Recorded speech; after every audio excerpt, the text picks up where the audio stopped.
Skin તડકાથી કાળી પડી ગઈ છે તો અજમાવો આ ઘરેલું ઉપચારો. ફિલ્ડવર્ક કરતા લોકોને ખબર છે કે સૂર્યના કિરણોને કારણે શરીરનો જે ભાગ ખુલ્લો રહી જાય છે એની હાલત કેટલી ખરાબ થાય છે. ધૂળ, પ્રદૂષણ અને સૂર્યના કિરણોને કારણે હાથ અને પગની સ્કિન કાળી પડે છે. એટલું જ નહીં, સૂકી અને કડક થઈ જાય છે. પગના પંજા પર ચંપલની પટ્ટીના નિશાન થઈ જાય છે. સ્લીવ પછીના હાથ કાળા પડી જવાથી હાથની સ્કિન બે પાર્ટમાં વહેંચાઈ જાય છે. પગની ઘૂંટી અને તળિયાની ચામડી કડક થઈ જાય છે. કાળી ત્વચાનું સંભાળ અને સારવાર. માનવ ત્વચાનો રંગ મેલાનિન નામક પિગમેન્ટ પર આધાર રાખે છે. જો કે કાળી ત્વચા સુંદરતા અને અનોખી ઓળખની નિશાની છે, ઘણીવાર બેદરકારીના કારણે ત્વચા પર કાળી છાયો, મલિનતા અથવા અનિચ્છનીય રંગ ફેરફાર થઈ શકે છે. આ સમસ્યાઓ માટે ઘરગથ્થુ ઉપાયો અને આયુર્વેદિક ઉપચાર અસરકારક સાબિત થઈ શકે છે. 1. કાળી ત્વચાના કારણો: વધતી ઉંમર અને હોર્મોનલ ફેરફારો. સૂર્યની વધુ તીવ્ર કિરણો યુવી રે, પ્રદૂષણ અને ધૂળ. ઓછી પાણી પીવાનું. તણાવ અને અનિયમિત જીવનશૈલી. 2. કાળી ત્વચા માટે પ્રાકૃતિક ઉપચાર. 1. લીંબુ અને મધ. 1 ચમચી લીંબુના રસમાં અડધી ચમચી મધ ઉમેરી ત્વચા પર લગાવો. મિનિટ બાદ ધોઈ નાખો. લીંબુમાં વિટામિન સી હોય છે, જે ત્વચાને નેચરલી ગોરું બનાવે છે. 2. આલુના ટુકડા. આલુના પતળા ટુકડા કરીને તેને ત્વચા પર ઘસો. 10 મિનિટ સુધી રહેવા દો અને પછી ધોઈ નાખો. આલુમાં નેચરલ બ્લીચિંગ ગુણધર્મો હોય છે. 3. દૂધ અને હળદર. 1 ચમચી કાચું દૂધ અને થોડો હળદર ભેગું કરો. રાત્રે સૂતા પહેલા મસાજ કરો અને સવારે ધોઈ નાખો. દૂધમાં લેક્ટિક એસિડ હોય છે, જે ત્વચાને હલકી બનાવે છે. 4. બેસન અને દહીંનો પેક. 2 ચમચી બેસનમાં 1 ચમચી દહીં ઉમેરી પેસ્ટ બનાવો. તેને ત્વચા પર લગાવી 20 મિનિટ રાખો અને પછી ધોઈ નાખો. બેસન ડેડ સેલ્સ દૂર કરવામાં મદદ કરે છે. 3. ડાયટ અને જીવનશૈલી બદલાવ. 1. પાણી વધુ પીવો. દિન પ્રતિદિન 8 થી 10 ગ્લાસ પાણી પીવાથી ત્વચા સ્વચ્છ અને તેજસ્વી બની રહે છે. 2. સ્વસ્થ ખોરાક લો. તાજા ફળો, લીલા શાકભાજી અને ડ્રાયફ્રૂટ્સ ખાવાથી ત્વચાની ચમક વધે છે. 3. સૂર્યપ્રકાશથી બચો. સનસ્ક્રીન 30 અથવા વધુ લગાવો. 4. યોગ અને વ્યાયામ. રોજ 20 થી 30 મિનિટ યોગ અને પ્રાણાયામ કરવાથી ત્વચાની ગુણવત્તા સુધરે છે. 4. ત્વચા માટે મહત્વના ટિપ્સ. દરરોજ ત્વચાને ક્લિન્ઝિંગ અને મોઇશ્ચરાઇઝ કરો. વધુ મેકઅપથી બચો અને રાત્રે સારી રીતે સાફ કરી સૂઈ જાઓ. તણાવથી બચવા ધ્યાન, મેડિટેશન કરો. નિષ્કર્ષ: કાળી ત્વચા માટે સંભાળ લેવી અને કુદરતી ઉપાય અપનાવવાથી ત્વચા હેલ્ધી અને ચમકદાર બની શકે છે. ધીરે ધીરે નિયમિત ઉપચાર કરવાથી ત્વચાની રંગત સુધરી શકે છે. મસૂરની દાળને પીસીને ચણાના લોટ સાથે મિક્સ કરો. એને દહીંમાં નાખીને પેસ્ટ બનાવો. આ પેસ્ટને પગની અથવા તો હાથની કોણી વગેરેની જે કડક ચામડી હોય ત્યાં લગાવો. પછી ધીમે ધીમે સ્ક્રબ કરો. એનાથી કડક ચામડી નીકળી જશે અને સ્કિનની કાળાશ પણ ઓછી થશે. પગની સ્કિન કાળી, ડ્રાય અને કડક થઈ ગઈ હોય એ માટે આ સ્ક્રબ બહુ અસરકારક છે.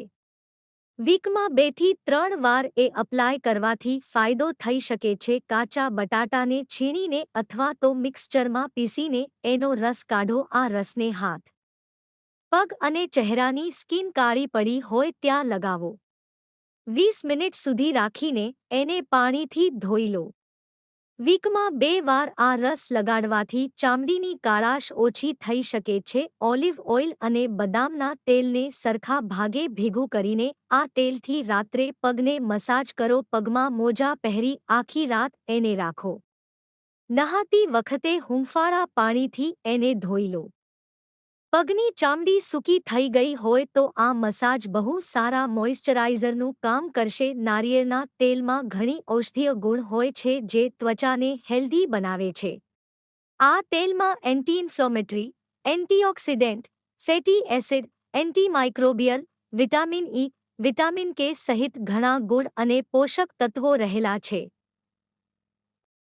ત્યારે આ તેલમાં સૂર્યના હાનિકારક કિરણોથી સુરક્ષા આપતું વિટામિન ડી પણ રહેલું છે. ટેનિંગ દૂર કરવા માટે તમારે નારિયેળ તેલ ચહેરા અથવા ટેનિંગથી પ્રભાવિત જગ્યા પર લગાવવાનું છે. ફેસ પર તેને લગાવવા માટે રાતે સૌથી પહેલા તમારો ચહેરો ધોવો.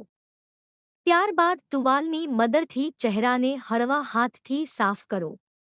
હવે તમારા હાથમાં નારિયેળ તેલના થોડા ટીપા લો અને તેને ચહેરા અથવા ટેનિંગ અસરગ્રસ્ત વિસ્તારમાં ઘસો. સવારે ઉઠીને ચહેરાને સામાન્ય પાણીથી ધોઈ લો.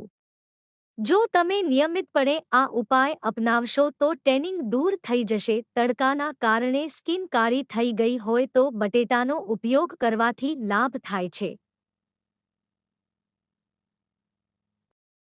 બટેટાનો ઉપયોગ કરવાથી ચહેરા પરની કાળાશ દૂર થઈ શકે છે.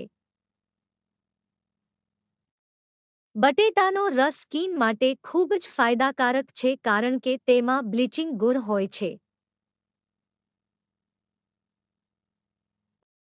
બટેટાનો રસ કાઢીને તેને ચહેરા પર રૂ વડે લગાડી થોડી વાર રાખવો. ત્યાર પછી નોર્મલ પાણીથી ચહેરો ધોઈ લેવો. સ્કિનને ક્લીન કરવા માટે દૂધ ખૂબ જ લાભકારી છે.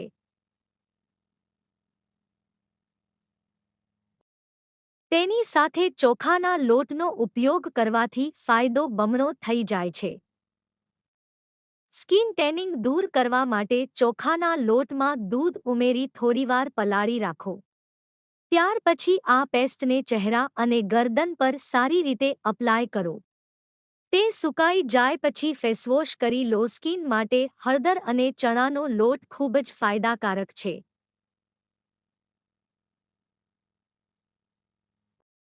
જો તમે ઘરે જ તડકાના કારણે ટેન થયેલી સ્કિનને રિપેર કરવા માંગો છો તો ચણાના લોટની પેસ્ટમાં થોડી હળદર મિક્સ કરી 10 થી 15 મિનિટ માટે તેને ચહેરા પર લગાડો.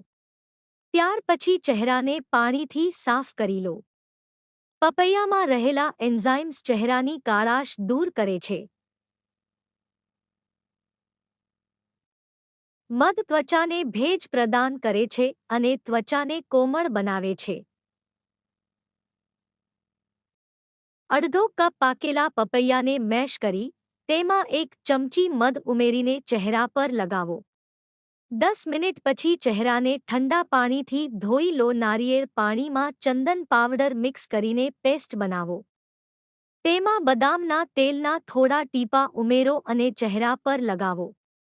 20 મિનિટ રાખ્યા બાદ પાણીથી ધોઈ લો. લીંબુ ત્વચાનો રંગ હળવો કરે છે, જ્યારે કાકડી અને ગુલાબજળ ત્વચાને ઠંડક આપે છે. તેમને મિક્સ કરીને ત્વચા પર લગાવો અને 10 મિનિટ પછી ઠંડા પાણીથી ધોઈ લો. 1 ચમચી લીંબુનો રસ, 1 ચમચી કાકડીનો રસ અને 1 ચપટી હળદર પાવડર લો. આની પેસ્ટ બનાવીને લગાવો. તેનાથી કાળાશ દૂર થાય છે. તમારા ચહેરા અને ત્વચા પર ઠંડા ગુલાબજળનો છંટકાવ કરો. ઠંડા ગુલાબજળનો છાંટો ત્વચાને તાજગી આપે છે અને ત્વચાને ચમકદાર બનાવવામાં મદદ કરે છે. ગુલાબ જળ ત્વચાને અતિશય ગરમી અને લાલાશની અસરોથી રક્ષણ આપે છે. ગુલાબ જળ નિસ્યંદિત પાણી છે અને તે ત્વચાને સફેદ કરવામાં મદદ કરે છે. કાકડીનો રસ નિયમિતપણે પીવો. તે શરીરને ભેજ પ્રદાન કરવામાં મદદ કરે છે અને કાકડી ફાઇબરથી ભરપૂર ઉત્પાદન છે. કાકડીના સેવનથી શરીરમાં ફાઇબરની માત્રા વધે છે. નારિયેળનું દૂધ તમારા ચહેરા અને ત્વચા પર લગાવો. નારિયેળનું દૂધ ત્વચા પર લગાવવાથી સન ટેનિંગ દૂર કરવામાં મદદ મળે છે.